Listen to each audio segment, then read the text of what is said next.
So it's not Michael Rosmer, not just Michael Rosmer. It is Lord Michael Rosmer. And he is a true More Renaissance fun man. though. Yes, I'm going to ask about that. But Michael Perfect. Rosmer is a true Renaissance man from humble beginnings growing up in rural Canada, from the town I grew up in, to Dubai, where he now lives half the year, spending the other half traveling. He fits the phrase, the secret to the person who is universally interesting is that they're universally interested. From an early age, he developed a love of fantasy books, listening to his grandma read to him. He studied card magic and published numerous books on techniques he's developed. He's lived in 6 countries on 3 continents. He is a passionate foodie. I can confirm that following his Instagram account.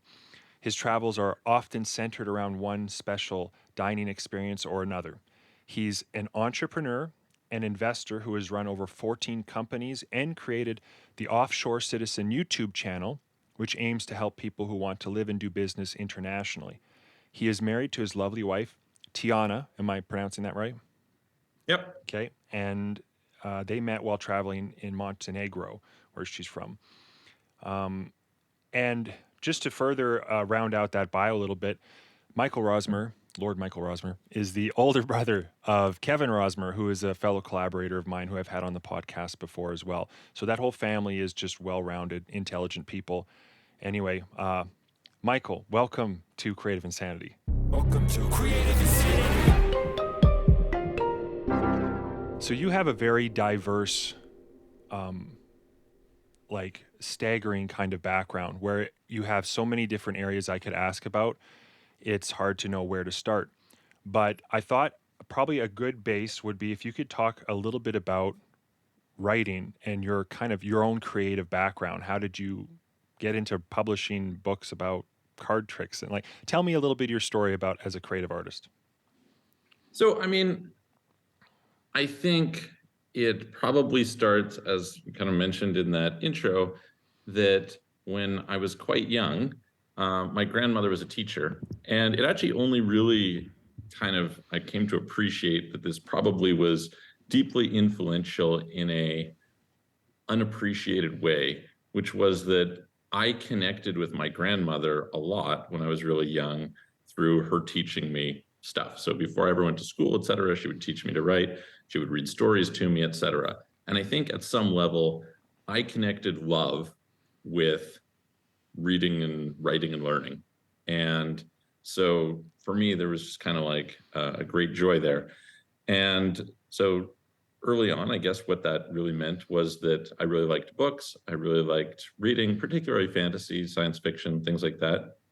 And then as kind of I progressed in life, some people are good at drawing, some people are good at music, etc. I think for me, like the natural creative outlet was writing. And at the same time, I enjoyed, or I found it really useful to utilize writing as a tool to structure my thoughts. And I wasn't consciously doing that at first. I was consciously just discussing with people. But then as I would go through, I'd be like, oh, this is very clarifying. Like just the fact that I'm writing about something causes me to understand it in a different way. I was actually talking to a friend earlier today. We were discussing how there's this difference between understanding and knowledge. And so, for instance, I was quite good at math growing up. We had these departmental exams, and I scored some of the highest in the province in grade 12. But the reality was I didn't understand math very well. I just knew how to plug the numbers in. It was sort of a rote memorization kind of thing. And at some point, I started to get these kernels of what I would describe as understanding. And I forget who it was who made the comment that there is no more pure pleasure than the joy of understanding. And I certainly relate to that. So for me, the process of writing is like a joy. On the one hand, it helps me to kind of reach a place of understanding. I think it allows me to reflect in sort of a structured way. It allows me to feel like I'm contributing because I, do that. I can connect with people. And it's also this literal blank canvas that allows me to go and do whatever. And so I think I found it very easy to write.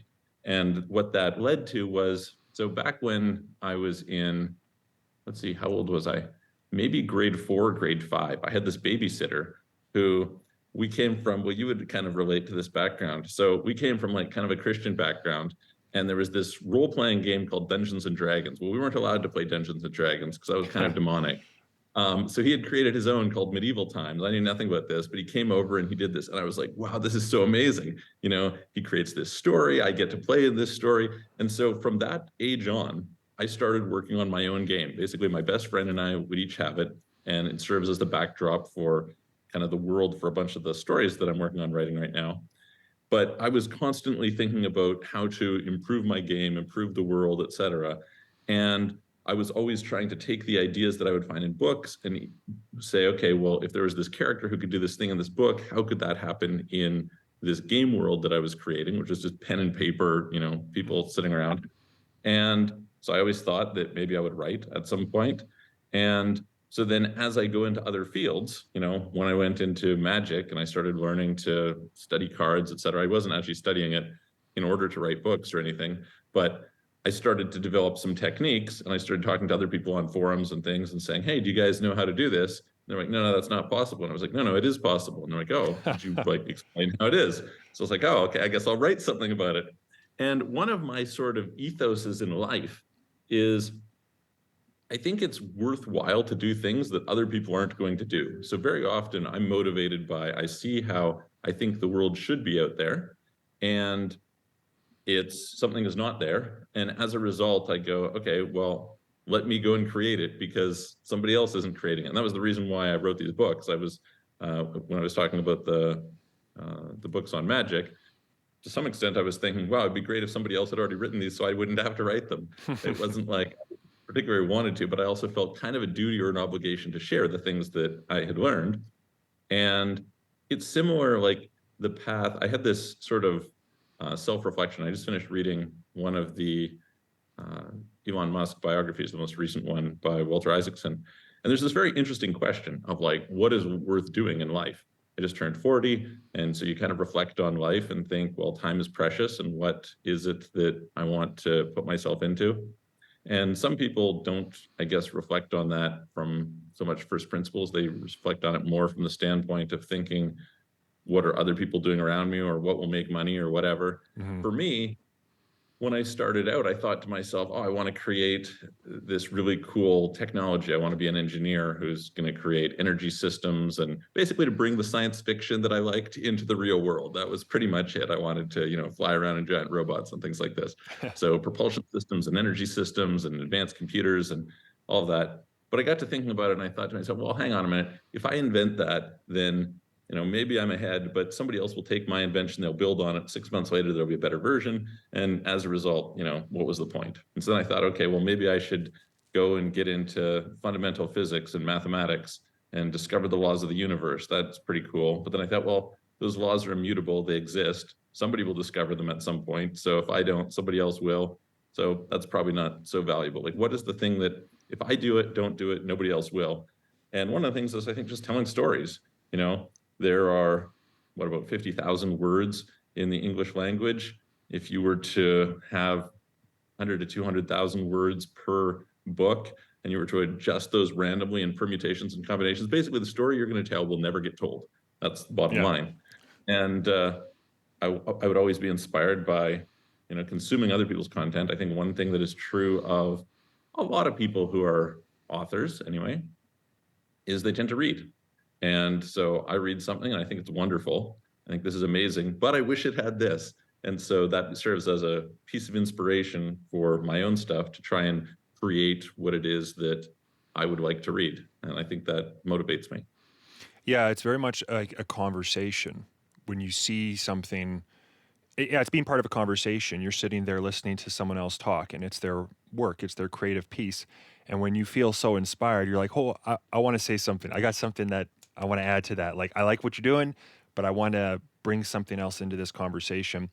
I think those are the instincts of an artist. I don't think everyone always has those instincts, not very strong. You know, very often they're there. I make it sound passive or bad or something, like they're there to consume content or they're there to consume stories. They're primarily consumers, but that's, I think that's just the reality is we all need stories. We all need these pieces of art because they're a form of fuel for us. And some of us are very inspired to make it as well, you know? And I think you're one of those people. You also say that you read a lot. I wish more people would. Like, I tend to think, I don't know what it is, the DNA that drives, a person to want to create. I think some of it is a bit of a moral obligation, or I don't know, like it's inside of you and it wants to come out. You're encouraged somehow. You have an early experience of it, belief in possibility. I don't know what it is. But one of the things that I sometimes tell people is there's a lot of things in life that are really hard, right? So let's just take some examples. Say there's some sort of problem in the world and you're like, damn, this is brutal, but it's too hard a problem to solve.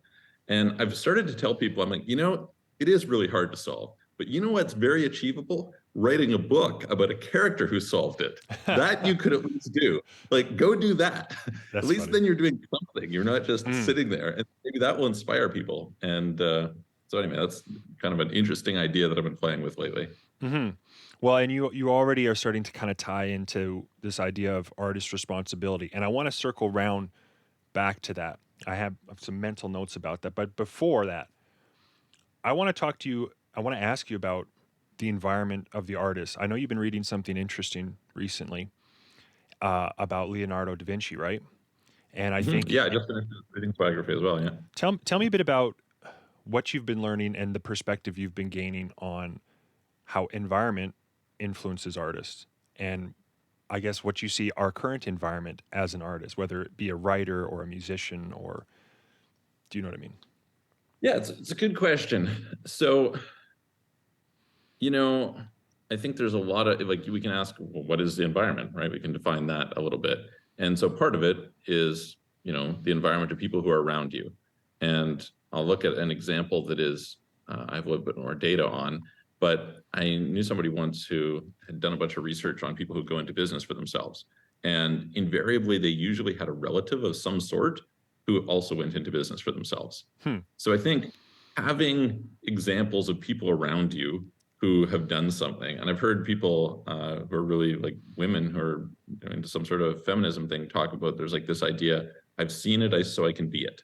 Right. And I don't know, I guess, like, for me, I've been blessed that for whatever reason, for a very long time, I feel very empowered. Like, I don't ever feel like there's something that I can't do.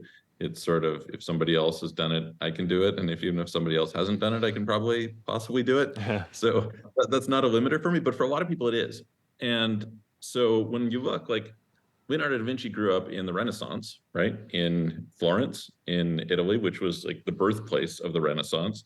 And so he was surrounded by this really fertile ground of other people who were painters, they were doing stuff with fabrics, they were sculptors, they were, like, there's this entire ecosystem in that regard that was really important. It served as creative influence, but I think it also served to provide a degree of mentorship that allowed the first wins to happen. There's a really interesting thing that they talk about, this idea in gambling of beginner's luck, right? And one of the strange things is, if you ask almost any top gambler, like poker player or something, you will discover a story of beginner's luck in their situation. And so you can say, oh, well, is that some magic that, beginners have luck? No, that's not the case at all. What it is that if you didn't have beginner's luck, you probably quit. Oh, and right. Yeah. it gave, like, the psychological reinforcement that you're like, okay, I can keep going. And I think about, fields like drawing. My brother's pretty good at drawing and visual arts and things like this. Like, I was exposed to it, but I didn't have whatever the right things were to have enough early wins to really cultivate that skill. And I'm sure I could go back and I could develop that skill or something if I really wanted to. But I think that being in a space where you can have that, it's a good example for me was computer programming. I was really into computers early on. I was into computer programming early on, and I never went that far with it. And what was one of the reasons? One of the reasons was when I tried to do it, I hit a roadblock and I couldn't get past that roadblock. And it was just frustrating. And so it was easier to pivot into other things. And so I do think that I was mentioning to you earlier, this guy, Ed Witten, widely considered to be the most brilliant mathematician and physicist alive today. And interestingly, his dad was some sort of physicist who studied something to do with gravity. And, so like he had that thing that could give him that early win to kind of move in this direction. And I think that's a big starting point that is useful. And one of the things that I think I haven't done enough, or I haven't benefited enough from, is going to places where there are other people who, I'm in an environment that supports what it is that I'm interested in. I think it's really valuable if you can. And I think it's a great thing to be able to provide for people. I'm really grateful that my parents would enroll me in music lessons. And, like I said, my grandmother would read to me. I would get lessons on how to write better and things like that. So I think that's part of an environment that's important. But then I think there's another couple pieces that are really interesting, which is to ask the question of like, where does creativity come from? And, some people have this idea almost like creativity is a magic force that comes out of nowhere and all this. But I actually think that for the most part, creativity comes from being inspired by other influences that you see and being able to like pull on them and mix and match them into these new ways that other people haven't seen before. It looks new, but really is inspired by something else. If you look at, Da Vinci was, an unrivaled, like peerless genius of his time. And it's very, very rare that you would have somebody who really had preeminence within their era. Most of the time it's like, okay, there's a few people who are good and stuff. It's like Da Vinci is unbelievable when you go and read about him. It's really, really incredible. That's super cool. But you can ask, well, why was that? And I think one of the reasons was he engaged in a lot of different things, and he learned something from this thing that he could transpose into that. So for example, he discovered things about the human heart that were not rediscovered until the 1960s. And so you're like, wow, that's like 450 years that it took us to discover things that Da Vinci discovered. Amazing. Well, how did he do that? Well, he did that because of the fact he was super interested in water, and he was studying water and the way that water currents would flow, and wants to draw this accurately, and he really loved spirals, etc. And what he discovered is that within the human heart, to close some of those valves up wasn't sufficient to do it in the way that people believed it was. It would require the suction of one of these like little whirlpool effects of the blood. And so that was like a really important thing to how your heart works, which is super cool. But where did that come from? That came from having this other influence. And it's one of the reasons, I don't do this, I partially do this just because I like it. And I relate to myself in this way, but I try to be a fairly diverse person. And I think that by being diverse, I have these different influences to call on. One of the things that I was thinking about the other day is, of course, there's like all this Chat GPT and generative AI content coming out right now, right? So there could be a fear amongst a lot of artists of being like, oh shit, like, there is fear. Yeah, exactly. Yeah. Right. It's like they're going to replace me. And prior to reading this Da Vinci book, I kind of would have, I could kind of understand that. But reading Da Vinci, I'm just like, I think that it will not replace people like Da Vinci, at least not in anywhere in the near future. And the reason is, so if you ask, like, prior to reading this book, I didn't appreciate what was so great about Da Vinci. But reading it, you're like, wow, like, this guy is really impressive. And so let's just use some examples.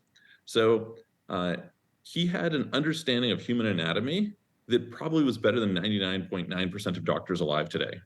How did he get that? Well, he dissected 30 corpses and did like multiple extremely deep studies of human anatomy, where he would draw like in excruciating detail from 3 different angles, every different part of the human body and all this sort of thing. It was very, very intense. He had deep understandings of color and lighting and shadows, and he would like spend a lot of time studying these things, paying attention to perception and perspective. So when you look at a Da Vinci painting, there's a very famous one, and he's finished almost no work, which is a little interesting, but one of the pieces that he actually did do, so there's his version, and then there's a bunch of versions that were made by his contemporaries and students and things like this. And in his version, the rocks are real rocks. It's not like something that looks like a rock. It's like, no, that is this particular type of rock. And there's 2 types of rocks, and those types of rocks would actually appear in the same geological position to each other.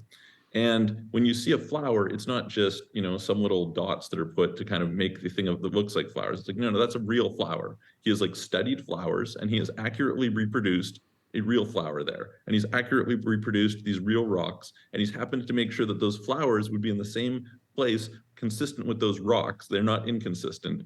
And the thing about it is, generative AI, like, you wouldn't even know to prompt it for that. Like, if you don't have, so you might say like, oh, it can randomly produce something. Yeah, it can randomly produce something that might look good.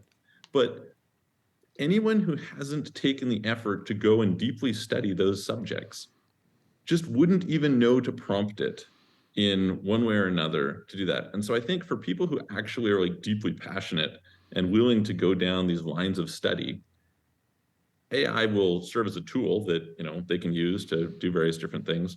But I don't think that other people who lack that, you know, kind of putting their soul into all these areas will be able to give rise to that same art. And then, to be fair, maybe people won't appreciate it. I did, like, I'd seen the Mona Lisa multiple times, I've been to the Louvre multiple times, etc. And I would look at it and I'd be kind of like, I don't get it. Like, okay, a bunch of other paintings here that look better. What's so great about this? And I fault the Louvre for not educating people on what is so brilliant about Da Vinci, because it's really cool when you get into it. But that really gave me a lot of hope. And I was thinking about that with some of the books that I'm writing. I'm trying to like pull in things of sociology and political science and economics and like all these different fields that are not normally represented in, say, a fantasy book. And I think to myself, like, if you were to just set ChatGPT on like, write me a fantasy story, okay, well, right now it doesn't do a very good job, but assuming, you know, in a time it'll improve and it does actually a good job, unless you can think like, hey, ChatGPT, create me a political system that da da da da da, and we need a monetary system that's going to interact with that properly. And you know what? Let's consider how the inheritance rules in that society mean that this society becomes more successful in that society, and that's the backdrop for all this. You're just not going to, like, people will not create that. And so that made me very hopeful. I think that's, you know, I think there's lots of potential there. Yeah, and I think there's wisdom there.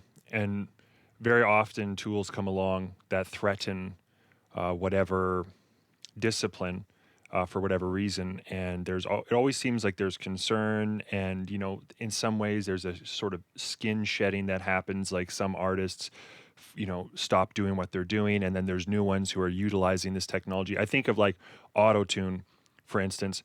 Autotune was seen as basically the devil, you know, for most serious artists. They would see it and go like, oh, like that's not legitimate.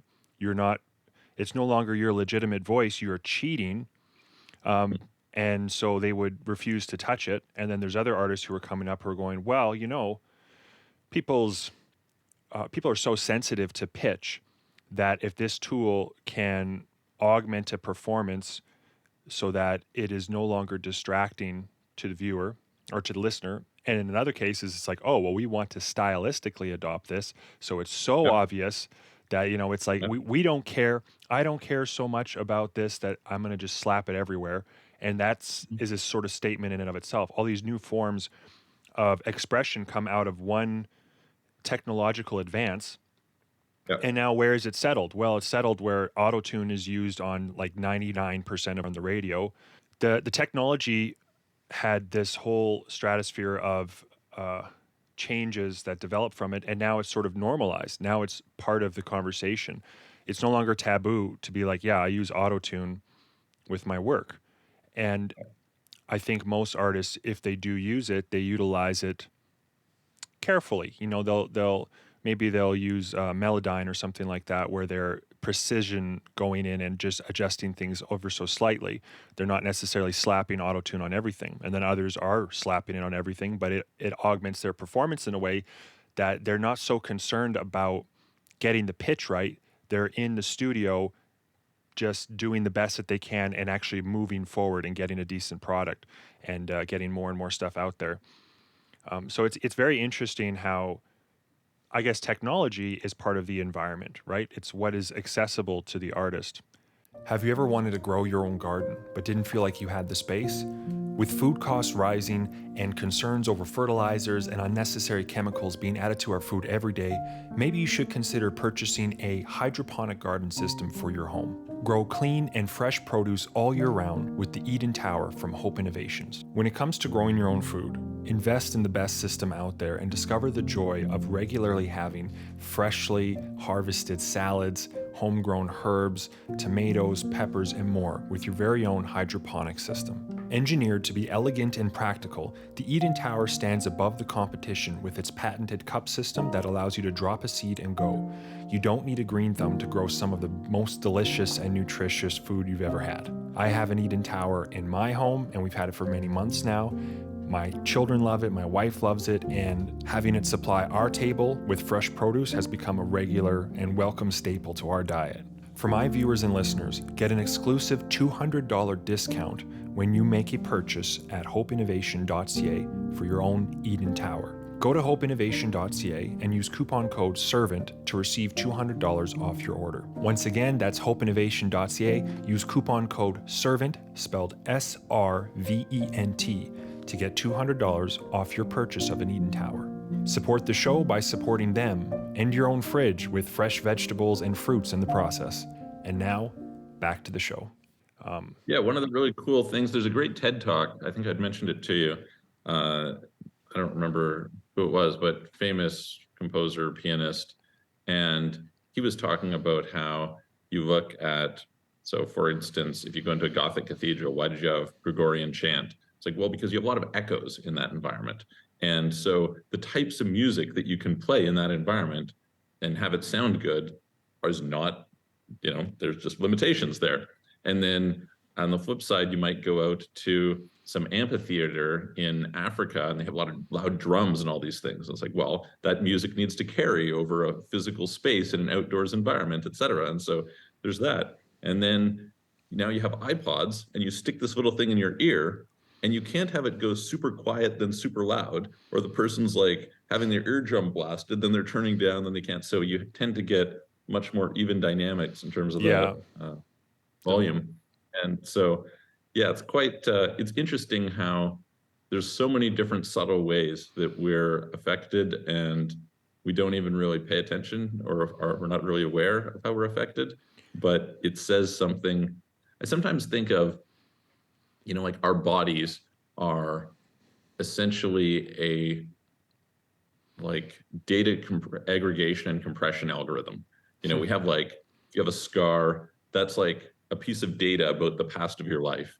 And if you've got wrinkles and you've got musculature in a particular way, like that's basically, it's aggregated this piece of data over time and compressed it down. And there's some sort of an algorithm there, and your body is like this big storage device for your whole life experiences.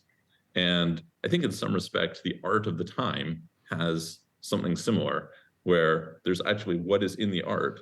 But then if you were to kind of go and grab this sort of metadata of what's wrapped around it, all the influences that went into what became developed at that point in time, it's really like this time storage capsule, which is actually pretty interesting when you start thinking about it.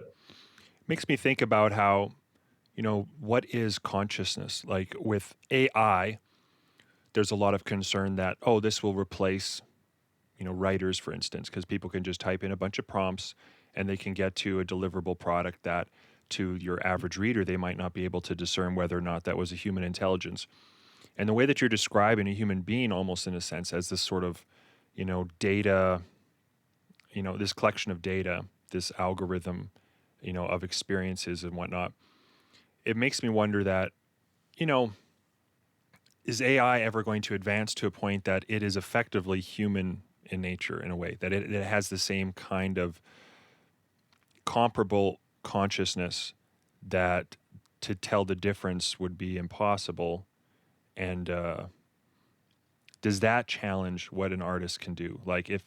Is there a future where people are really excited to see what AI produced for this new television series that's coming out, where they're like, man, AI always gets it right. Like they're killing it. Like I'm a huge fan of AI. I love their stories better than, freaking, no, so I'm trying to think some other showrunner, you know what I mean? Some human being. Yeah, no.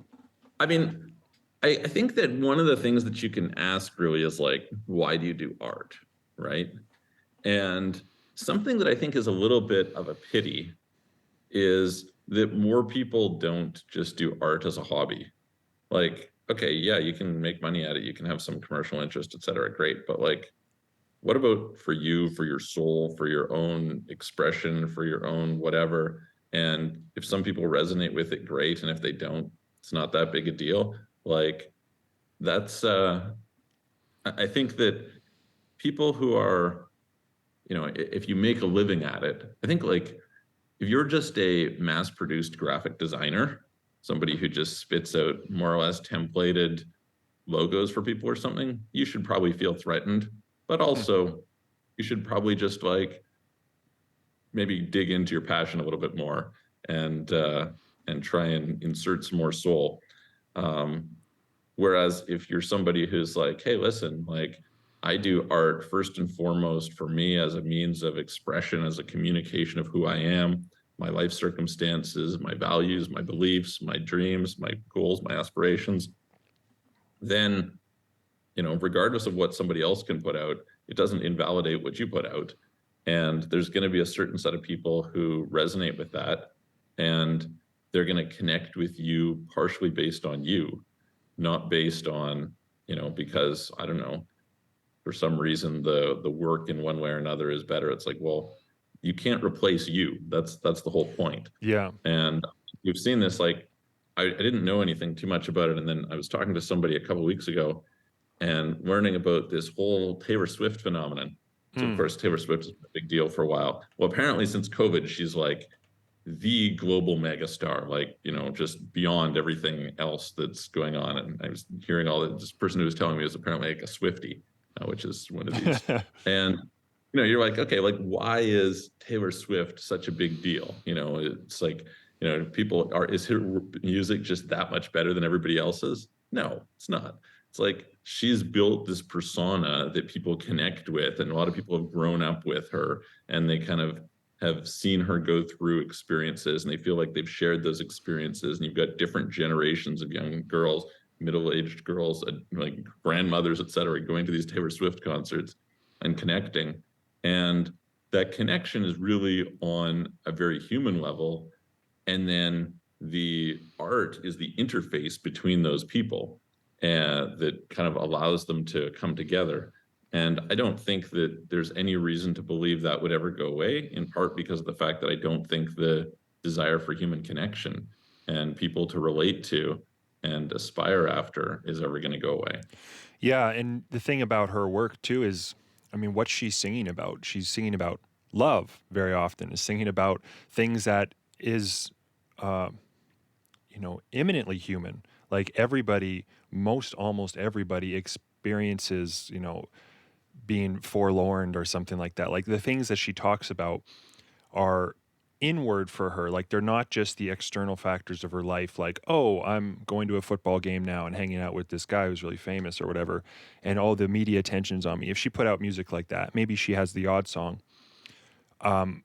Like that's not the same as the work that really speaks to everybody in a sense, because she's in touch with what is real to her, or at least real enough that people kind of vibrate with that. I wanted to say too, this reminds me of a quote. I actually pulled it up so I get it perfect, from C.S. Lewis, that even in literature and art, no man who bothers about originality will ever be original.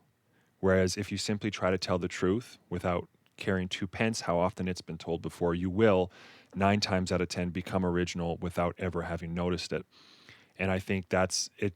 I always think of that quote because it's about focusing just just expressing yourself with what you know to be true in your heart, I guess.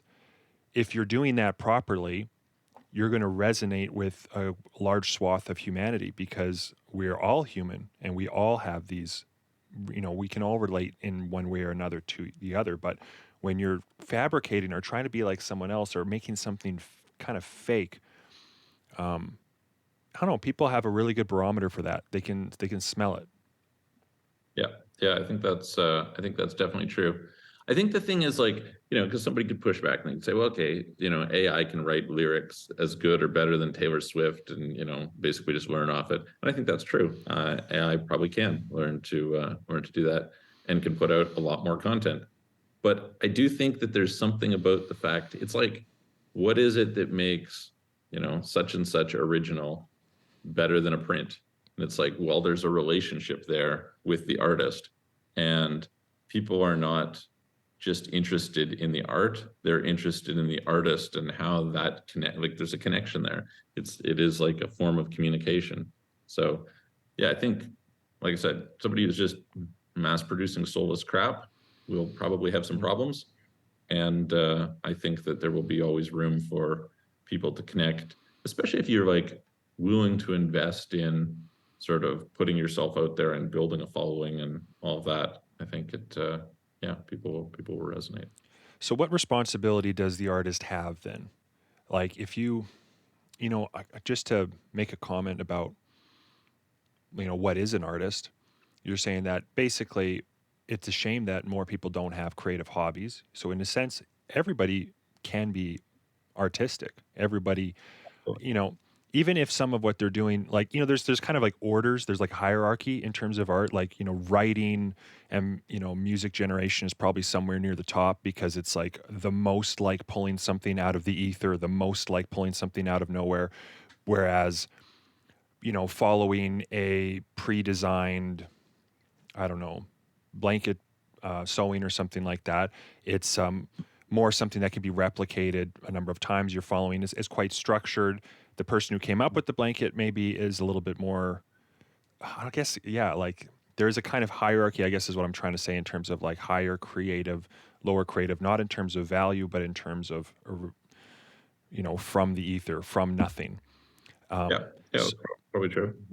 So in taking that, you're going to have artists. It seems like some are much more like original, I guess, or some artists are more creative using that term or using that way of defining it. Like, what responsibility do they have? Is it to express themselves? Like, do they have a calling to share it with the most people they possibly can? Like, how do you view artist responsibility? Because you did allude to that. Yeah, so I guess a few thoughts. So the first one is, I think that in general, we've had as a society a drift away from responsibility. There seems, maybe it's just my perception, but what I perceive is kind of a me first sort of thought process. You have this kind of like positive vibes only. If it doesn't make you money, give you this, give you that, then you should ditch it, sort of thing. It's like, well, hang on a minute, like where's the responsibility in that? Where's the like your duty as a human to make the world a better place? And I kind of just have this philosophy where I think that the most basic form of morality is stewardship.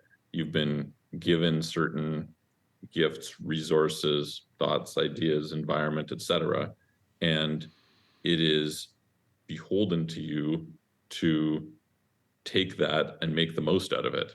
And so I'm like actually quite furious when I see people like George Lucas, who sit there and complain about the movie industry and was the most enabled person on the planet, had Industrial Light and Magic, the largest special effects company in the world. He had get out of jail free card with Star Wars. He could literally make Howard the Duck and people wouldn't kill his career. He had billions of dollars. He knew all these people and like chose to sit at home and watch Family Guy with his kids.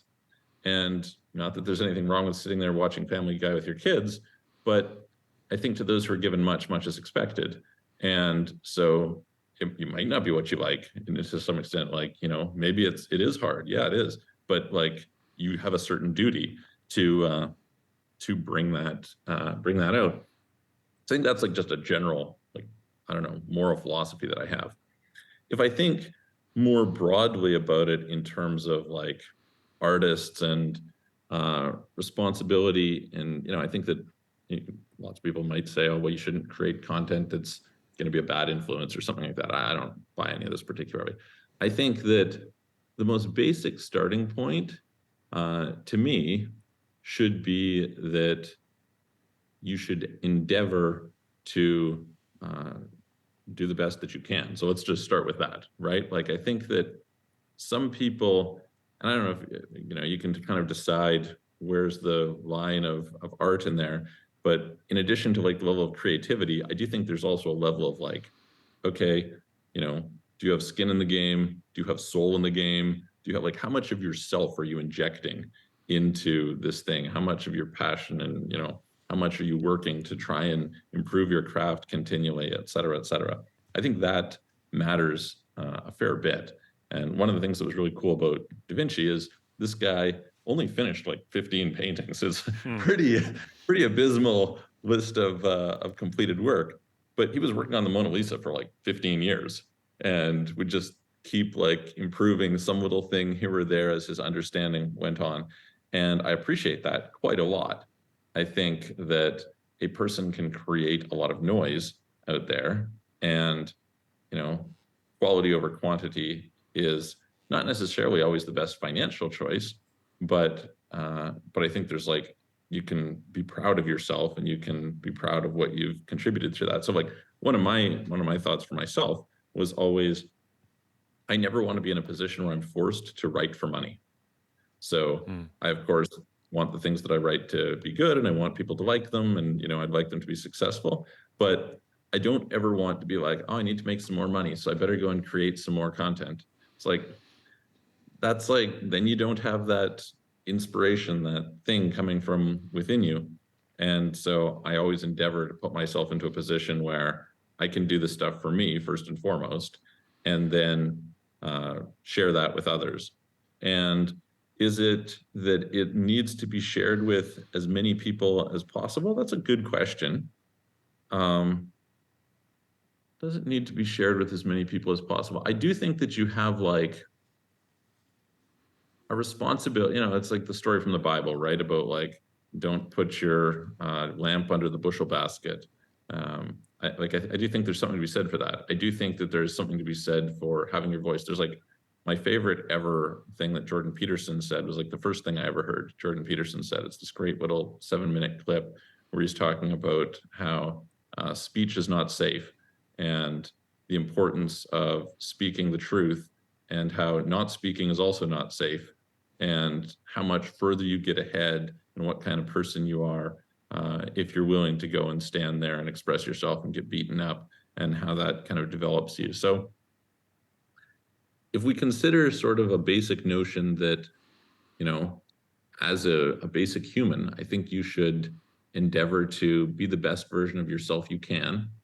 And what kind of a person would you be if you didn't endeavor to leave the gift of life that you were given freely better than you found it? Then I think the sort of natural extension of that is, if you have something within you that is beautiful, that you should want to share it, and beautiful or true or whatever. And you should go down a path of trying to represent it as best you can. And then maybe it doesn't land, maybe it does. I mean, at some point, obviously it's, you're not responsible for other people's behaviors, and maybe it does its purpose just by having one person connect with it. But I guess I feel like if it's within you, you should, there's the line from Shrek, better out than in, I always said. I think it was referring to artistic expression when he said it too, actually. I was asked a question once. I was doing it was like a workshop for youth one time at a church. I was invited to go to like a Baptist church and do this workshop. And this mother, a young mom, was there, and she asked me the question whether you had the responsibility, like if you had to put your music out there, like if you wrote a song, did you have to go put it out there, put it on YouTube, try to create a following and whatnot? And I remember that it paused me for a bit. Like I had to think about it. And I remember I told her that, I think that it not necessarily, like you're on your own journey, and you may have these gifts that you know, you're not necessarily called into the limelight. You're not necessarily called into the great. But I mean, like, should you bring the guitar out and play at the campfire with your family? Yeah, you should at least be doing that. You know, you should at least be doing something that is a form of sharing. Um, but it's still, yeah, it kind of brings me all back to that question, because I think, yeah, it's Spider-Man basically. It's with great, was it great talent comes great responsibility, or with great power comes great responsibility. And I think it's a kind of unfair thing, but some people just have incredible gifts, like, you know, Da Vinci. Certain people, you know, Shakespeare, like they have like a kind of built-in genius to them. And what a waste if they weren't to use that for good, right? And I feel a personal sense of responsibility, not because I'm the brightest star that ever lived, not because I'm the most creative or the most talented, but I do know that I have a heft of talent that not everyone has, right? I have this kind of gift and proclivity and an ability to, I don't know, instinctively cut up creative work so that it's, I don't know, just good. Like somehow I can do it, and I can't explain why. And so I do feel like, well, there has to be this responsibility. Like I said, I have to, and I think that I feel it personally as an artist, like a calling. I feel guilty if I've hoarded it to myself, if I haven't shared, and I have a lot of music I haven't put out there yet, you know, et cetera. And it's like, there's guilt with that. Why is there guilt with that? I guess I'm just kind of trying to build off what you say, but it really builds a, Well, there's mhm, yeah, it's very interesting. So, like, so on the one hand, I do think there's something to be said for, you know, like you think about journaling, right? Journaling is really writing for you, you know. Does that you should be sharing your journals with people? Not necessarily. Like right. sometimes it's just, you know, that's and I think then about writing somebody a letter. And sometimes writing somebody a letter, you can say something that's super powerful to them and, you know, it touches them in some way. And, you know, that's great. You know, that's it. Does that need to be shared with anyone else? No, not necessarily. Like that might be just who it's for.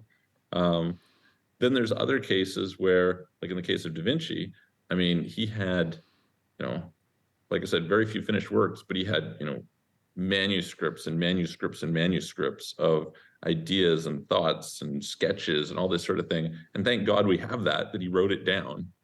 And, you know, somebody was able to get it after he died, because it's this beautiful treasure trove of ingenuity and insight and a human journey going through, you know, injecting incredible curiosity about the world into so many different areas.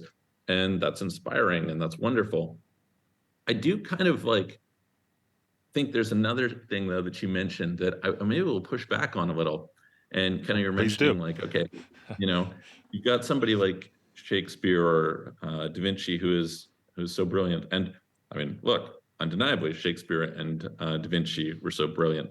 But the reality is that Shakespeare wasn't born that brilliant.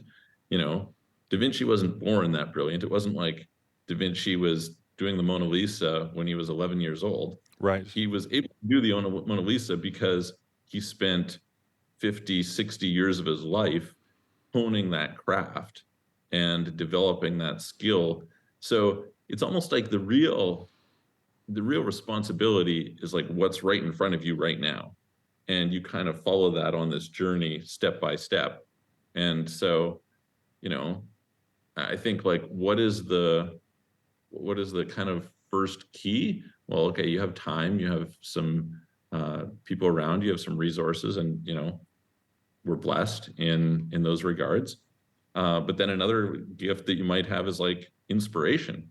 And how many people don't do anything with inspiration? I have lots of things that I feel like I wish I had, you know, done more of and turned it into something. And at some point you also have to prioritize. Like it's not just a question of saying, okay, well, like there was a time when I was writing magic books. So I published 5 books. Um, but I had plans to write like 37 books. And at some point, I was just like, hang on a minute. Like, I just don't think this is the best use of my life force energy. So I'm going to move on to the next topic. And I felt a sense of responsibility. So I reached out to a bunch of magicians and I contacted some people and I was like, hey, I want to share with you a bunch of ideas because I'm never going to publish them. So I want somebody to at least have them. And, so I had a series of email dialogues with some people who would maybe appreciate it and do whatever with it or not. But, the reality is that some of those ideas, somebody maybe one day will get my computer and be able to go through my old notes and see all these things. And some of it probably won't mean anything to them because they're not into the field. And maybe it will mean something to somebody else, or somebody else will come up with something, and that's fine. Yeah, there's obviously no one size fits all. But I think that to me, the starting point is always like, be the best version of yourself that you can be, and then try to leave the world a better place than you found it. And, you have to make that decision in every single moment. And that decision could change from day to day. Like, you're going down a path and then you discover that, hey, listen, there's some other thing. And one of the things that I really like about there's, I don't know if you've ever been exposed to the pickup community. I know bits and pieces about it. I got married young though, so I moved on. Yeah, all good. So some people will look at the pickup community and they'll say like, oh, it's kind of toxic. Like guys are just trying to get laid or whatever. And one of the things that I found really interesting about seeing people who kind of went down that path is it's like at some level trying to improve. And yeah, like you may be immature when you step into it. You may be, having all kinds of, you're not like an optimal version of yourself.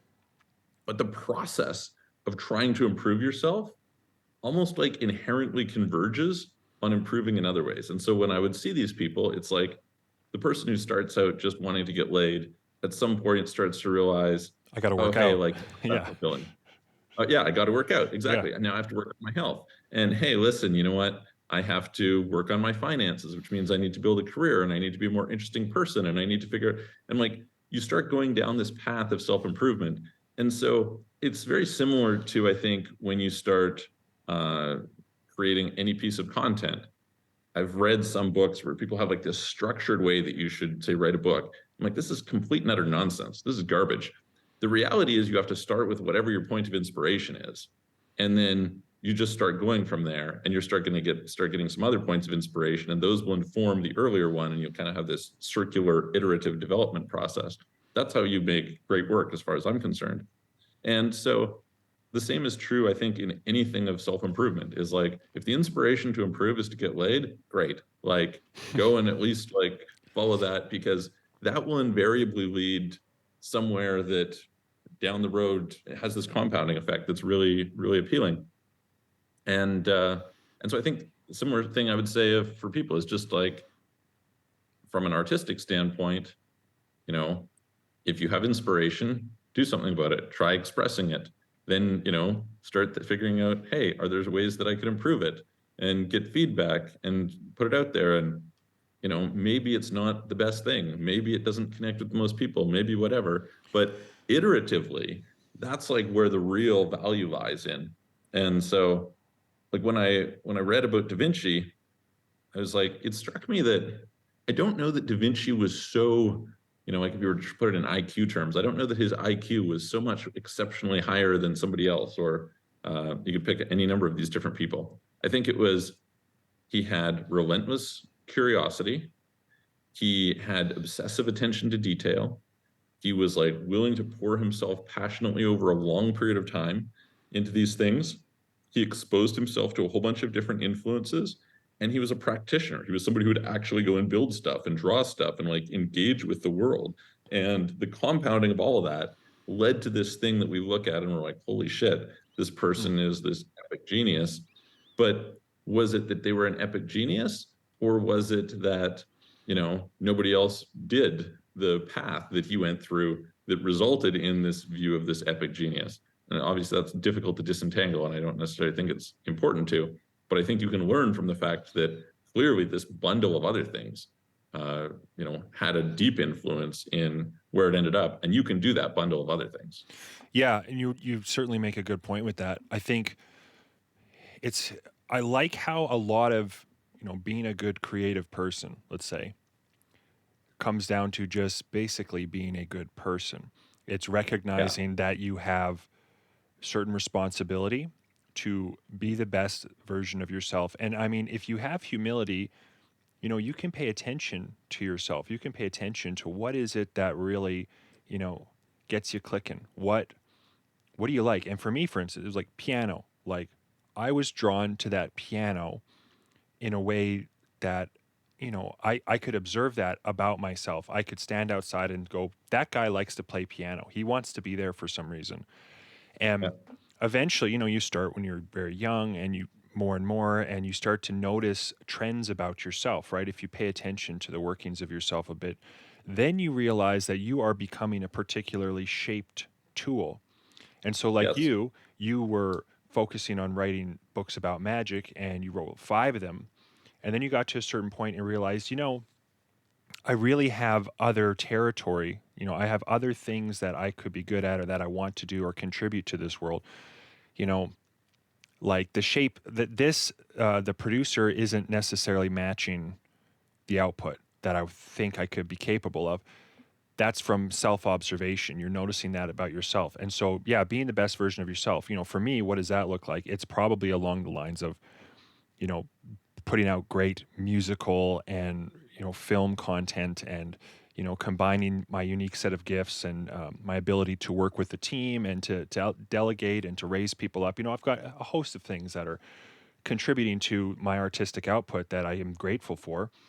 And that's probably what it looks like for me. But what does it look like for someone else? Well, it might be, it might be just like going to 9 to 5, doing a good job, getting promoted, providing a good living for your kids, being really dedicated, being reliable. Like what speaks to them is something else, or you know, it's Some people, it might be like their form of meditation that energizes them to go and do something totally different, right, you yeah. know?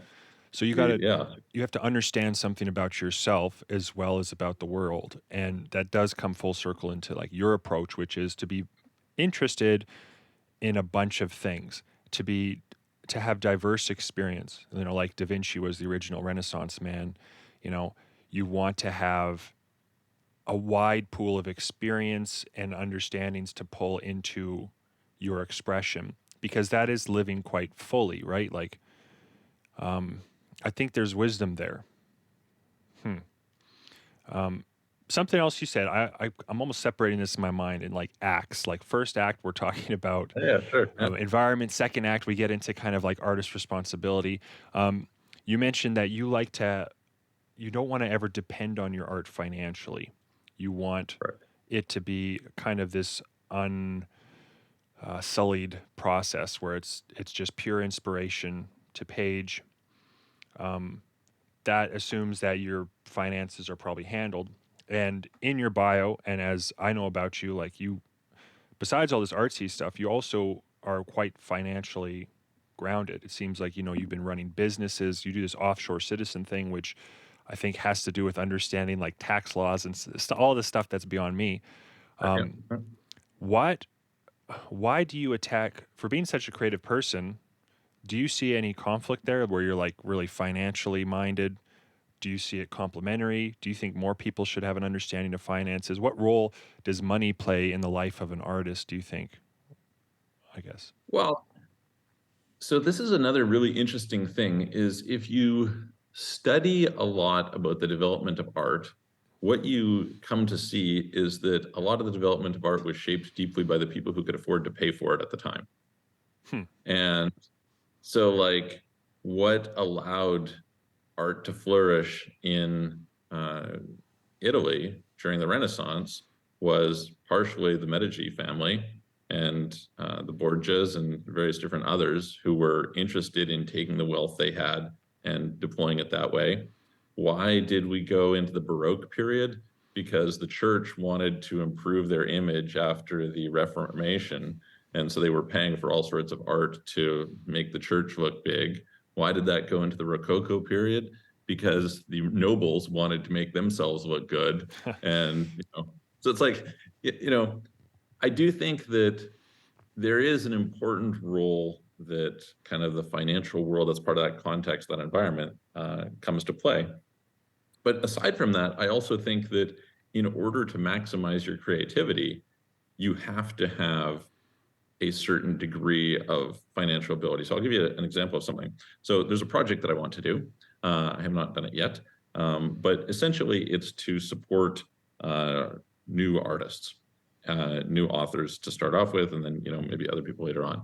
And the idea is kind of maybe selfishly, I like reading good books, and I'd like to read more of those good books.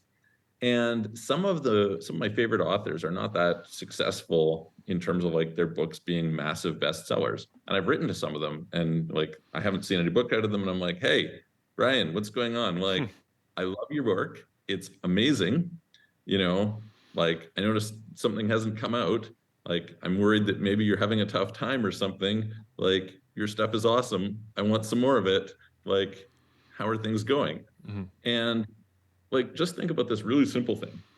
It's actually quite hard for most people to write a book. Like, it takes a lot of time. It takes a lot of, and it's the same for music or painting or whatever. Like any art, it requires time, and it requires a certain clear mind space as well. Like, it's not necessarily that easy to go and work for 10 or 12 hours a day, come home, cook some food, deal with family and all this stuff, and sit down and produce some art. It's like you're just not really in the mental headspace for it. So hence, I think that for people, like the increase in output of their art, if they can do it full time, if they can afford to do it full time, is just like orders of magnitude greater. Absolutely. And so like my idea for this project is to help people make that transition, to basically say, okay, hey, you're somebody who has produced something, but they aren't making enough money to be able to do it full time. What can we do to help put things in place to bridge it so that you can be full-time, so that you can put more stuff out? And, again, I'm kind of selfish about it because I would select people who I like their stuff and I want more of their stuff. But I think that it does make a difference. Like I know some people who really struggle financially, and, they have to make this choice of like, hey, should I go and do this soulless job that I really don't like, or do I sit and write songs? And I'd like to write songs. There's, I think I've got some great content I could put out. I'd like to do this, but I just don't have the time. I can't afford, I'm quite privileged. So I was doing some stuff with respect to recording videos, and I was looking up online, like, okay, like what are the best lights and the best this and that. And, some people are like, they'll have these videos on like, okay, starting at $20, what can you get for $20, and working up from there. Just give me the best one and I'll just get it, because it doesn't really make a difference for me. But I'm blessed in that regard. That's not everybody. Well, how much better is it if you can do that? How much better is it that you don't have to worry about, okay, like I remember when I was producing some things and like going and trying to slap together whatever I could for whatever budget, and that's fine. There's nothing wrong with it. But I think it's much better if you're not in that situation. And then it gets even more so if you get into this level of what I was mentioning, where I don't think that, like, I look at Hollywood, and I'm not a big fan of Hollywood. I think that Hollywood, yes, there's some good stuff that comes out of Hollywood, and there's lots of probably great people who are in Hollywood, but the institution of Hollywood and like all of that stuff, I think often destroys a lot of great content. I don't think it is a machine set up to produce masterpieces. And so when one or two slip through, that's, a real blessing. But if you were to sit down and say, okay, well, forget about the monetary side of it. What do we do to just make like the best films ever? Well, let's start with, for example, you wouldn't say, oh, this last movie was successful, let's make a sequel. Like, no, maybe the story doesn't call for a sequel. Maybe if you were going to make a sequel, you should have written that story in advance so that it's all planned out and things work out properly. And that's how it should have been done. The Hollywood model is not necessarily conducive to consistently producing the highest quality content. And I am somebody who cares a lot about trying to produce the highest quality content. And so, what allows you to do that? Money allows you to do that. It's, if you're in a situation where, like, my goal is that at some point I will take my books and I will turn them into movies, and I will self-fund them. And if not a single person watches them, I don't have to care about it. I will just continually self-fund them, and the world will have to deal with my stuff because I can afford to self-fund it. And that's the goal. And of course, I don't want that to be the case. I want, Oh I yeah. actually think, if you come with that intention, I actually think you'll probably produce some good stuff that people will probably like, and it will probably actually have Hmm. some degree of success to it. And so it will build momentum. But I don't want to have to compromise the craft. I don't want to be like, oh, hey, well, I need to put a comic relief character in here because that's what the Yeah. formula calls for, Or add and some that's going to sell. And diversity. That's always a good one. oh yeah, bunch of nonsense. So like it should just be pure, and so money buys you the privilege of being able to remain pure and being able to do that at scale, and it activates a lot of different stuff. And so, part of it is wanting to do that for myself, and then part of it is, to the extent that I'm successful, hopefully I can utilize that to help enable other people in being successful on that.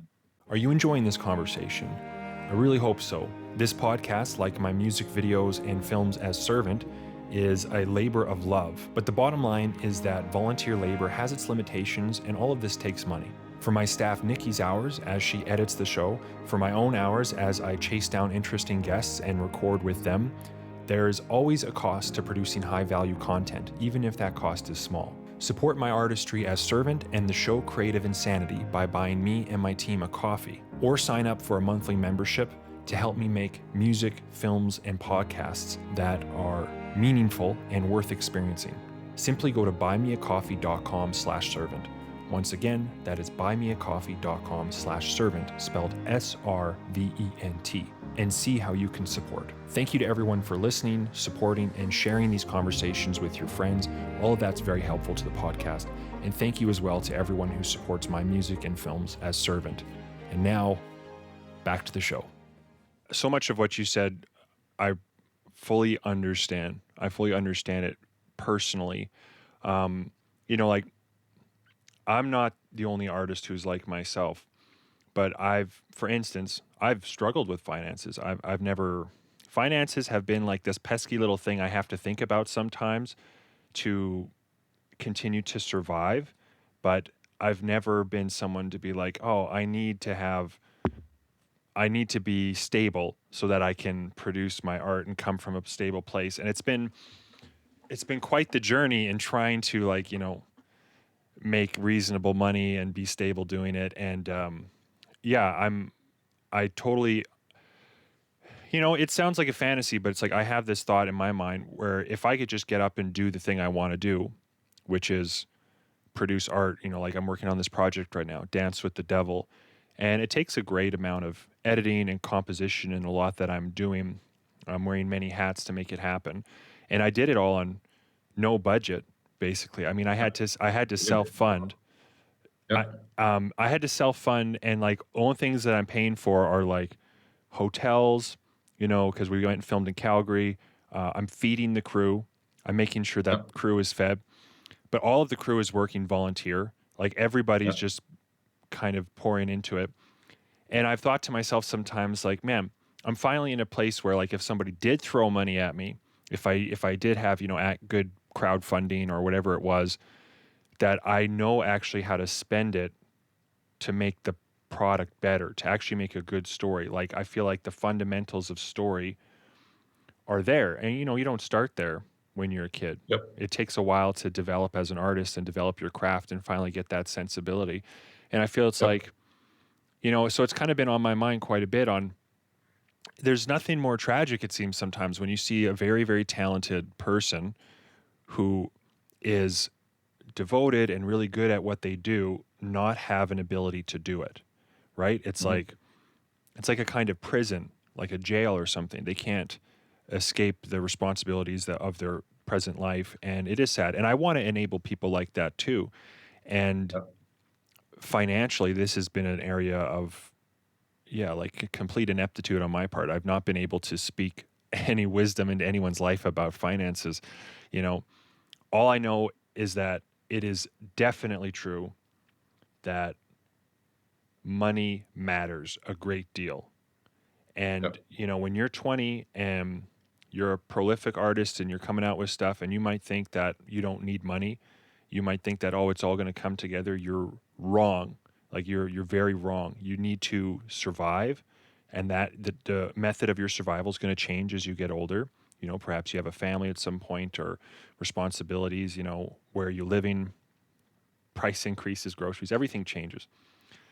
And producing your art is also going to sometimes take more money to do it to the scope and the scale that you want to do it as you develop in your craft. And so, yeah, I think whatever that initiative is, even if it's picky and choosy, just by picking your favorites, like I find that highly commendable. If you find yourself into a position where you're like, I want to create for the artist who I really like, that author, you know, I could see he's struggling. I want more content. I want more from him. How can I support him? Sometimes that's exactly right. It's financially, like it's the thank you that you can give to an artist that allows them to do what they're good at, allows them to be their fullest self. I don't know. So I don't have a question from that. I guess this was just a bit of a Yeah, it's really interesting. And like, I mean, I think that one of the cool things you said something there that I really liked, which I think has a lot of insight, which is you've reached the stage of your journey where now you could spend money to improve the product, and that isn't always the case when you're starting out. And I do think there's a lot to be said for going through the journey of having to be scrappy huh. and not just like, what do you notice? Do you notice that all the best artists are rich people? No, like I don't mean people who become rich. I mean like I know the what you kids of mean. rich people. You'd think like it's like no, they're not. And when I've seen different people who at an early age have gotten things just handed to them, that hasn't necessarily turned out so well. So I don't think it's necessarily like, hey, you should start in that position or whatever. But the ability to like take flight, to kind of like, I think what happens to a lot of people is they're just kind of like this all the time, right? And so as they kind of get some momentum, they can get some things can go up. I think is really, really awesome. And I'm hopeful. There's like really interesting, it's fun to think about trends in the world. And an interesting trend in the world is we've sort of got this growing divide between rich and poor. And one of the things that's happened over the last, I don't know, I've noticed it over the last several years, but I don't know how long it's been going on, but there's like this big move of all these brand names. And so people have all these brand name clothes, et cetera, that are very expensive. And then they've got the brand name pillows and the brand name furniture and the brand name champagne and all this sort of stuff, which I consider mostly to be very soulless. Like it's just mass produced garbage. What are we talking about here? Sometimes it's good quality, depends on the brand, but people are paying a fortune for a t-shirt that's basically the same, just has a different logo on it, but the logo is a brand, so that means something. But I think that we're getting to a point where the wealth gap is getting sufficiently accentuated that people don't really like people to be wealthy, and you see this in particular in Scandinavia. And so it's kind of like you want more of this like quiet wealth, whereas there was loud wealth before. And I was talking to my wife about this, and it's like, well, people fundamentally have certain human needs. And one of those needs is the need for significance. And so people want to feel significant in some way. And if you have some kind of wealth, so, that's one of the ways that you feel like I should be able to do something with this to get my sense of significance met. Yeah. And at first it starts out that, okay, they can, pay for, whatever, some expensive clothing or something like that. But then two things happen. One is, okay, well, as that becomes popular, you end up in a situation that people, don't necessarily like that status symbol. They're like, oh, this person who's a whatever. They start to judge. So that's kind of interesting. And the second is when you're in a circle of people who are all wealthy, they can all afford the same thing. And so if they can, then where's your significance? Now all of a sudden you're back at the drawing board, and you can only go up so many levels of doing this. The person goes from wearing a Rolex to wearing Patek Philippe to wearing, I don't know, Jacob and Co. or whatever, some sort of progression that they do, and then they hit some ceiling. And so I've been sort of thinking about in the flow of society what happens. And my hope, like one of my things about, I read this book a while ago, and like I hate having to write bios. You asked me to like send you some bio info, and I've had this a few times. And I'm just like, I hate saying things about myself. It's difficult. But I was doing some media appearances for one of my companies, and so they asked me again to put together a bio to send to the various news organizations, et cetera. And I took the time to kind of like reflect. I was like, okay, like how do you write a good bio? And there's a tendency to kind of have like adjective soup, where you just like write all these words that are kind of meaningless, et cetera. Um, and then a lot of people do these ones, they're super boring, and that's no good. And so you're like, okay, well, how do I kind of communicate uniqueness about myself in a way that's interesting and stands out? And so then you have to sit down and start to reflect on like, well, who am I? And what are the things that matter to me, et cetera. And I happened to, at this time, be reading a book called The Starfish and the Spider. And it's about decentralization and organizations like AA and stuff, and how these like decentralized organizations form and grow, et cetera. And one of the things that they were talking about was there's this role within any of those called the person they call a catalyst. And I was like, that's pretty cool. Like I could be a catalyst. I like the idea of being a catalyst. And so to the extent that I can, I will hopefully do this in this sort of train of like what's popular. And I think what hopefully will be popular is that it will move from consuming mass brands to wealthy people being interested in more being like the traditional patron of like discovering artists and cultivating that. I think that can be like where they get their sense of significance from, right? Within their social circle, they can be like, oh, well, look at this cool person who I discovered. And what that will do is we'll have this trickle down effect to all these smaller artists who then become more enabled. And I think that would be super cool if that ends up happening. And I can see there's like a practical reason why it could occur, because like even if you think about clothing designers, you go and watch something like Project Runway, and there's like some awesome designs, some awesome stuff that gets put out there. And then you're like, have you heard of these people since Project Runway? I mean, I'm not like a fashion guru, so maybe they're there and I don't know, but it seems to me that they aren't necessarily. And I think to myself, well, instead of going and buying this whatever stuff, how cool would it be to have that person make some really unique, cool clothes for you? Yeah. And that's it's this type of thing that you wouldn't have this problem where people in the public are looking at this loud, flashy brand name because they wouldn't know. It's just like some little random person, but you get this sense of uniqueness from it and this sense of quality and this sense of, and so I'm really interested in that idea. I'm interested in hopefully over the next 10 or 20 years trying to further that idea. But I think it would be great for the world, and hopefully it would catch on and be great for wealthy people as well, and at the same time, great for the artist.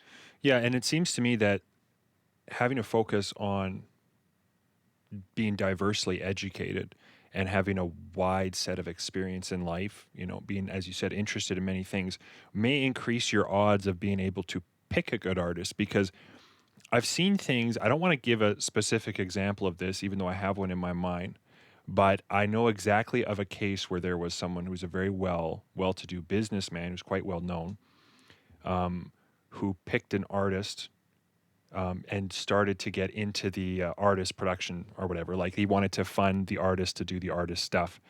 And it didn't go over very well, I think. And I remember you could see snippets of their conversations online on YouTube and whatnot.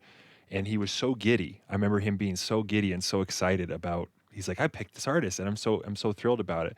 Meanwhile, I had some reservations about the art that this person was making.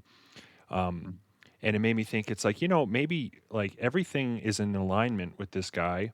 His heart's in the right place. He's got all the good stuff, but it comes down to like, the discretion of like, who is someone to get behind, who's someone that, might be someone you're really passionate about. Like what, again, it's a personal taste. So I have no judgment on what he was doing, but it's kind of like, it's interesting that I think that is probably an important skill to develop as well.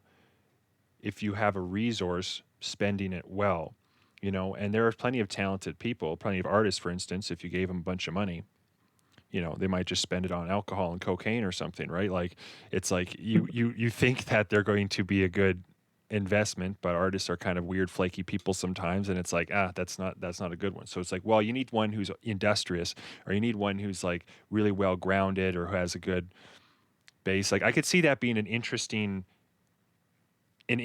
challenge. It's like how to spend resources in a way that is satisfying for you, is helpful for them. And yeah, I mean, if it's like wealthy people doing it, being like, yeah, not only did I discover, this person, but like, look at where they've gone now. Like, look at how awesome they are and what they've been doing with my investment, so to speak. Yeah, I think too, like, so I have a problem with architecture. I'm very not happy with modern architecture. And so We're in I agreement, by think, the way. I also have a problem with modern architecture. well, so tell me about your problem with modern architecture. I think that there is not so much a focus on what is beautiful, what is aesthetic. It's highly practical. There's a lot of like, let's just put everything into these cubes. Let's make the roofs look ever so flat. We don't really need extra jutting out things. That's extra material. We don't need, we should put the logo right on the building in big ugly letters, so that, it's like just this ugly advertisement of, oh, there that's Walmart, there that's McDonald's, this is that. And just also, we're going to do the same thing in every single town that we want to build. We're going to make exactly the same thing. And it's, I don't know, like to me also, even like when it comes to like residential and stuff like that, there's a lot of, let's make the same thing. Let's do it exactly the same way. Let's not make any variations within. Let's, like, okay, we're going to build a block of 12 different buildings in line here. Why don't we do it in a way so that we can make them interesting, complementary, beautiful, to look at? Instead, they go, no, let's just find a solid design, just like do the same thing, just copy paste. Ooh, we'll do a different shade. We have green, we'll have a slight burgundy, and we'll have a slight blue. There you go. We nailed it. And it seems like these things don't last. They don't stick in your mind. They're like, no one's making a trip to go see them. I guess that would be the start of some of my irritations, I guess. Yeah, I had this thing. I was just in Italy for a couple of weeks over my birthday, and so I was in Milan. I don't. Have you been to Italy? Never, no. So you should definitely go at some point in time. So in Milan, there is this famous cathedral called the Duomo. And actually, Da Vinci, like a couple hundred years later, was bidding on being one of the people to make some adjustments to it. But anyway, it was designed in the 1200s. And it's this extraordinary building, right? Just incredible in this square. It's kind of like the center of the whole city. And I was just marveling at, like, it's like 800 years later, and literally millions of people a year come to see this building. And I'm thinking to myself, like, nobody is going to come and look at the modern architecture hundreds of years from now. Like, there's just nothing really particular. I actually literally was Googling. I'm like, okay, maybe like I just don't know what I'm talking about. Let me Google, like, what are like modern masterpieces? And I'm like, these are deplorable. This is awful. What are we talking about? Nobody's going to come and see this. And so if you were to design things thinking to yourself, like, hey, what is it that I can build in such a way that hundreds of years from now, millions of people will still come to see this building, like, you would design that building differently. Mm-hmm. And I think it's very true, kind of what you're saying. I think there's like, one of it is the commercialization, right? It's just like, okay, it's more efficient for us to pay an architect to build one and then duplicate it 100 times than it is to do 100 designs. So that's, something that just naturally gives them better ROI, and therefore they're more likely to do that. I also think that part of the reason you have these blank, empty boxes is we live in a culture of safetyism, and it's like the least offensive thing going. Right. It's like, well, nobody can be offended by this. Nobody, it's like, you can just fill it with whatever you want. We're not going to make any judgments, any whatever. You're just going to have that. And I'm like, well, that's just awful. Like, art should make you feel, and you may risk offending some people. Make a statement. Like, I was in Barcelona, and Barcelona like owes so much to Gaudi. Gaudi was like, this incredibly brilliant architect. And I'm like, I did a tour of this one house that he had designed, and it was just extraordinary, like everything he'd put into there. I was telling some friends, and the friend was like, "Oh, that's ugly. I don't like it." It's like, okay, great. Like, you don't Not have for to you. like it. Yeah, exactly. But at least, you know, people feel things about this. This is like, you can have this polarization. Great, nothing wrong with this polarization, but it's brilliant.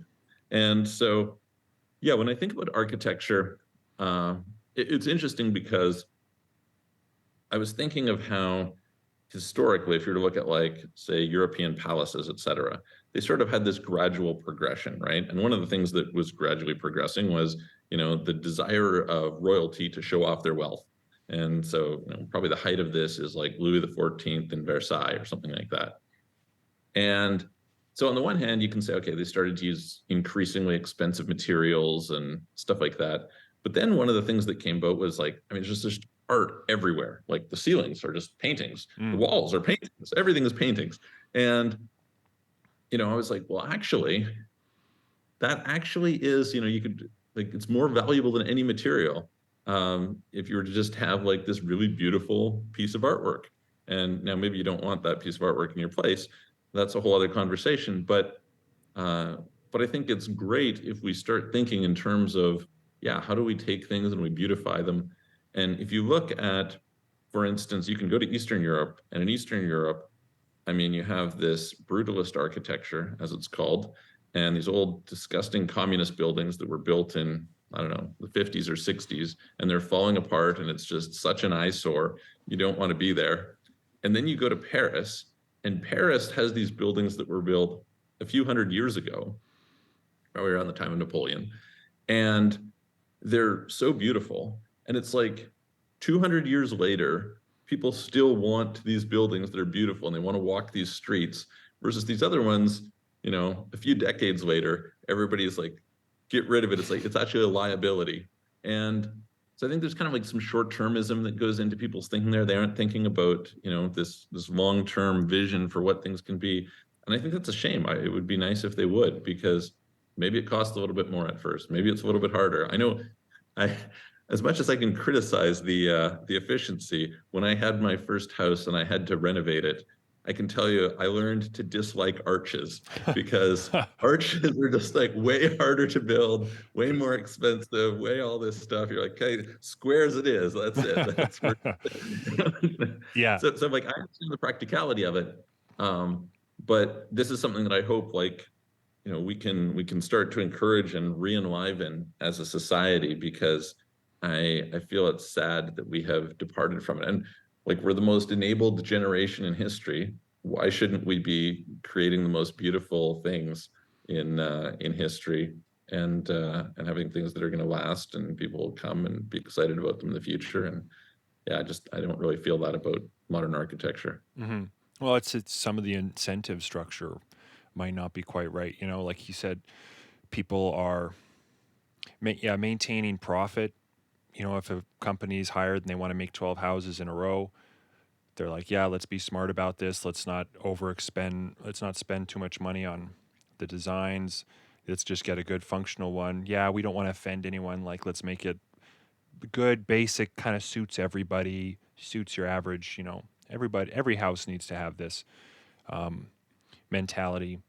And it seems like, well, if there's no incentive there, where are you going to find incentive and the means and the resources to produce these sorts of things? And this seems revelatory to me right now, but it's like, well, it's a perfect merging of resource and art. Like, are the people who can make the art, and once in a while you get those things together, and sometimes the artist produces a great wealth for themselves in their lifetime, and then they have this ability, like the Christopher Nolan's, let's say, he can do what he wants. He's like, yeah, he's like, I could do a James Bond film if I want. I could do a Batman film if I want. But I'm going to do this really strange film about dreaming within a dream. Like that's what he does, and he has the resources to do it and to make it happen.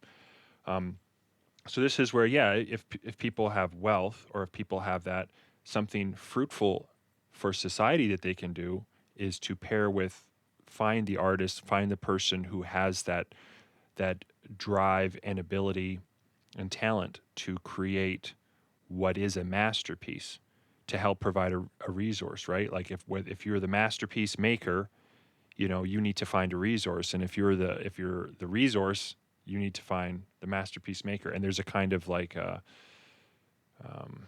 happy marriage there. But again, not to say it's like you can get good and various combinations too, where this guy is also artistic and he has great production sensibilities, and this person also has weakness in various areas.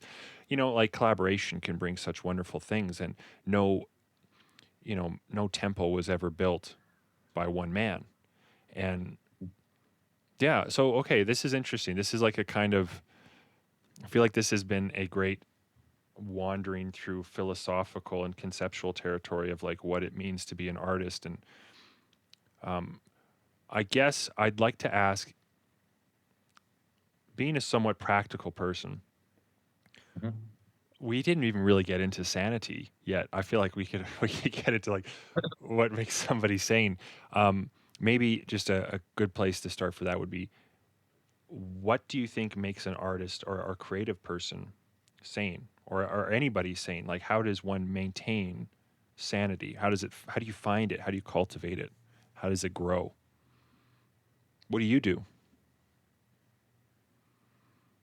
Um, so the first thing that comes to mind is I don't necessarily know that all the best art comes from sane people. Yeah, So that's there's that. fair. Some degree of dark wanderings can produce some really brilliant stuff. One of the things that I find is often some of my best writing comes when I'm melancholy, Mm. and it's just for whatever reason I can channel those emotions. It's like when I'm super happy and joyous and whatever. This is not like when I'm wanting to channel some sort of emotion into a page that's useful. So in terms of maintaining sanity, I mean, look, I probably benefit in some regard from,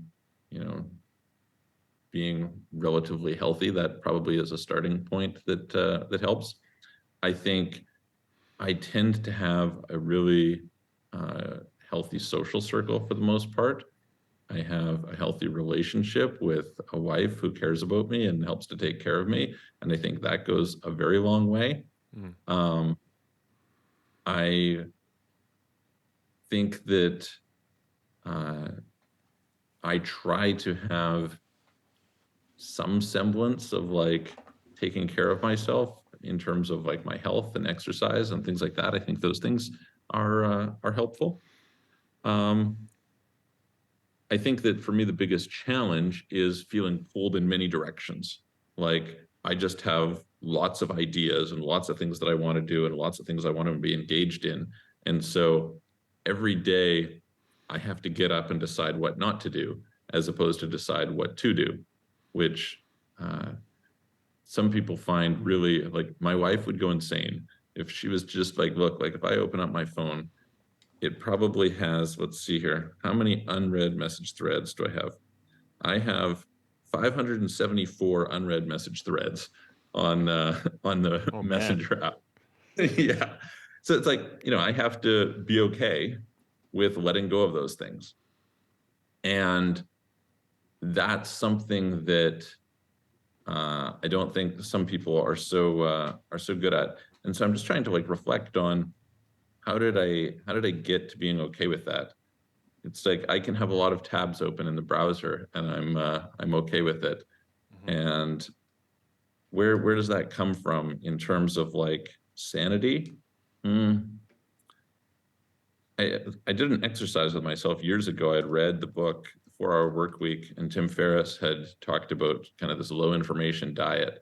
And I made a point of not answering any phone calls and things like this. And the phone would ring, and it's very annoying. This was before cell phones were ubiquitous, um, or at least I still had a traditional phone. And you just let it ring and get used to ignoring things. The art of ignoring things, I think, has served me very well in terms of maintaining sanity. Might not maintain the sanity that people are trying to get a hold of me, but for me it works out pretty good. So somehow I don't know. I wish I had a better answer for you. Somehow I have an ability to like block things off and let things go, and um, I guess just like mentally, what do I do? What do I tell myself? I kind of like, yeah, I guess I'm just like, I've somehow decided that I've accepted the situation that I can't possibly deal with everything that I have to deal with or everything I'd like to deal with. And as a result, I'm just going to choose what I have to deal with right now. That would be probably for me the thing. How do you do it? Well, what you say ties to something you said very, very earlier on the conversation about morality, which was like focusing on the now, what's right in front of you, what what can you affect right now, and so there seems to be kind of logical consistency in that. You want to focus on, not the future is an anxiety-producing machine sometimes, and the past is a depression-producing machine. It's like you can look back is to sometimes invite regret, and to look forward is to sometimes invite tension because it's not here yet. And there is obviously a necessity for these things. The past can provide great lesson, and the future can provide great inspiration. Also, how do you plan for anything? How do you make any great piece of work if you can't look to the future and say, this is how it will come together? So, while it seems important to have a grounding in the temporal space of your life to wide effect, be able to look behind and forward, the primary should be present. It should be, well, what is the doings of today? What is the thing that I must do that I can do to further my station in life and those around me? How can I make this art? We're going to dance with the devil. How can I make this thing a little better today? Well, I'm this far along. I can probably give it an hour and a half tonight or something like that. Well, what's the one step that I can take? Well, I can structure these 30 seconds, and I can compose 30 seconds, and I can work towards it. It's like, that's what I can do right now. But if I get paralyzed at thinking of like, oh, I've got 16,000 steps to complete, 16,000 decisions to make this thing finish, I'll just become paralyzed by it. So what I do is, well, I'm one of the insane ones, I think, honestly. That's the big secret of this show, is that it's really just me trying to ask people who are more sane than me, how do they do it, so I can hopefully learn. And I'd say, but I think that's a good piece. I think that's a good piece, is to focus on the present and what can you do today. And today has limits, right? You can't do everything in one day. And I guess I'd say that's the takeaway that I can help put together for us on that point. One thing that comes to mind for me, as you mentioned that, is this idea of perspective. And I think, different things will happen and people get like very obsessed with like all the stuff going on right now. And I remember I owned a spa at one point in time, and there was some stuff going on, and we were busy making some changes. And all the girls who worked there were just like, they were all girls, so it's not actually guys out of girls. It's just the whole staff. Mm-hmm. They were all like freaking out. I wasn't worried about it at all. The reason why I was not worried about it was because I could see that the actions that I was working on at that time would cause that not to be an issue in 30 days. And so it was like, it's fine. Like, this is just short-term noise. And I've listened sometimes to people who are quite old, who are, they're 90 or something, and people will be freaking out about something. And they're like, well, I've lived through a world war, the Great Depression, the Civil Rights Movement, the Cuban Missile Crisis, this thing here, this thing here. You know what? There's times that are bad and there's times that are good. And, overall, the general trajectory is better. And so I think I sometimes take that approach where I'm not worried about something and I can focus on now, because of the fact that I know that the other problems, like, either they'll sort themselves out or we'll work on sorting them through. And so the most important thing is to have some perspective on like, what are the big things that I need to be focused on for my life, where I want to go, time is precious, and I want to make the most of it. And if I was to die, what are the things that I would regret not having done before I die? And okay, I should probably be working towards those bit by bit. That's really important. Everything else is kind of like just the enablers to get there. And so if I can lock that stuff in and then see that I'm making progress and the trajectory is right, then that allows me a little bit to be more on top of what is going on today and let go of the other stuff. Well, and I'd say you're doing at least a decent to exceptional job somewhere in there at maintaining this balance and focusing on what's important to you, because, there's been great growth that I've seen. And this is a fun Easter egg. We grew up in the same town. I think you're like 4 or 5 years older than me. So we weren't in the same exact social circle.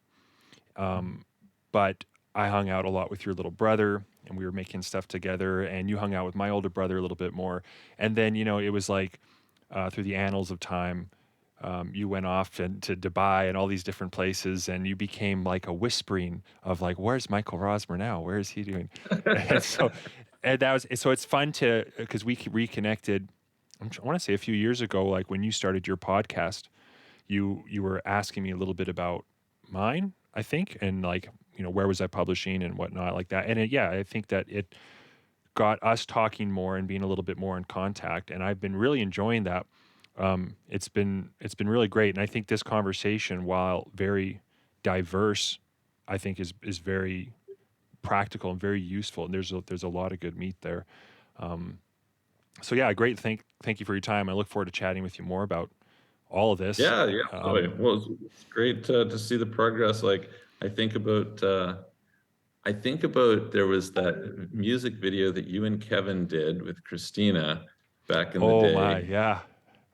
And it like just looking at the progression from like where you were, that was, I think, some of your earlier work, right? Yeah, that was before I was Servant. That was the one music video I did before I was Servant. Most people don't even know about it. Yeah. There you go. Okay, well, that's another Easter egg for people. There was a pre-Servant thing to go check out. But I look at the progression of like, and I remember, I don't know if you remember this, but Kevin and I were driving through, and we ended up stopping at your place, and you were kind of like showing us the setup that you had. Oh there. my, yeah. No, that I forgot about it till you mentioned. Yeah. Yeah. And so like, it's been really cool to watch sort of as you kind of like level up your game and cross all these different dimensions and produce better and better content and stuff. So it's really, really cool to see. Well, and the best is still yet to come. Like this Dance with the Devil thing is such a huge step up. Like 7 Songs for Life last year was a big step up. It was like, 7 music videos in one. I wasn't worried about audio because it was all put to music, but visually, we had so many different exteriors that we were shooting. It was the biggest crew I'd ever worked with. And now it's like that, but with story, with dialogue, with the script, with, backstory. There's so much more to it. And this piece is going to be like 30 minutes long or something. Cool. So it's like half a movie. And Yeah, I look that's forward to great. sharing it with you and Yeah, Kevin and absolutely. everybody I'm else. looking forward to it.